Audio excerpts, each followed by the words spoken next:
কোন স্কুল? তোমার স্কুলের নাম বলো। আসসালামু আলাইকুম রহমতুল্লাহ, বিসমিল্লাহির রহমানির রহিম।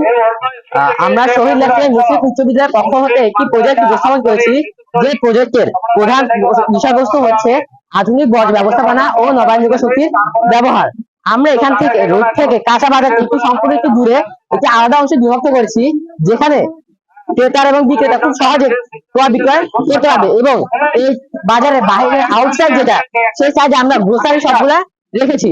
আমরা বাজারে সাধারণত আমরা দেখতে পাই যে সাধারণ বর্জ্য হিসেবে প্লাস্টিক, পলিথিন এবং কাগজ ছাড়া তেমন কিছু থাকে না, যেমন সবচেয়ে বেশি থাকে পলিথিন। আমরা এগুলাকে ফেলে না দিয়ে বা পরিবেশের ক্ষতিকর না করে আমরা এগুলাকে পরিবেশের জন্য ভালো করে এটা ব্যবহার করতে পারি। যেমন আমরা পলিথিনের জন্য যেসব পলিথিন প্লাস্টিক জাত যেসব পদার্থ আছে সেগুলাকে আমরা আলাদা বিনে ফেলবো, বা পচনশীল পদার্থ যেগুলা সেই সব পচনশীল খাদ্যগুলাকে আমরা আলাদা বিনে ফেলবো। সে বিন থেকে আমরা উইড মিলে নিয়ে গিয়ে সেখান থেকে আমরা সার তৈরি করবো, কম্প্যাক্ট সার, এবং সেই সার আমরা গরিব কৃষকদের মাঝে সহজে বিতরণ করে দিব।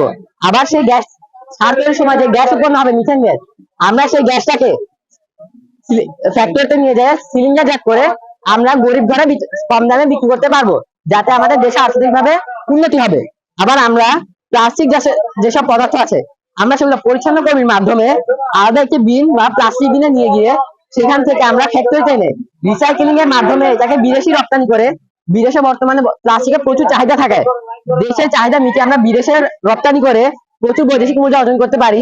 এবং সেগুলোকে আমরা রিসাইক্লিং এর মাধ্যমে বিভিন্ন ছাঁচ দিয়ে, যেমন ফুল বা বিভিন্ন যন্ত্রপাতির ছাঁচ দিয়ে আমরা ব্যবহার করতে পারি। আবার আমরা কি করতে পারি, যে আমরা একটি রোল দেখেছি যেটা হলো প্লাস্টিক রোল। ওই সাইডে ওটা কি দেখতে পাচ্ছ, ওটা বলো। স্যার, এটা একটা উইন্ডমিল, যেখান থেকে আমরা সৌরশক্তি বা বিদ্যুতের চাহিদা মেটানোর জন্য ব্যবহার করবো। আমি স্যার একটা প্লাস্টিক রোল দেখেছি যেটা সাধারণ রোডের তুলনায় 5 গুণ বেশি মজবুত। এটাকে স্যার আমরা বানাতে পারি এভাবে যে আমরা এটা বিটুমিনের সাথে মিশিয়ে আমরা প্লাস্টিক বা রাবিশ জাত ময়লাজাত পদার্থ গুলাকে বিটুমিনের সাথে মিশিয়ে এটা রোড কনস্ট্রাকশনের কাজ করতে পারি। যেহেতু পলিথিন পোস্টে প্রায় 1.5 লাখ বছরের সময় নেয়, সেহেতু এটা পরিবেশের সাথে মিশবে না সহজে, এবং এটা বৃষ্টির কারণে তেমন একটা ক্ষয়ক্ষতি করবে না রোডের। সেটা আমরা রোডটাকে আরো সাধারণ রোডের তুলনায় 5 গুণ শক্তিশালী করতে পারি। আমরা তো প্রত্যেক বিদ্যুৎ চাহিদা বর্তমানে বেশি থাকায় আমরা প্রত্যেকটি ঘর বা সৌরশক্তির চাহিদা মেটানোর জন্য সৌরশক্তি ব্যবহার করেছি, ব্যবহার করেছি।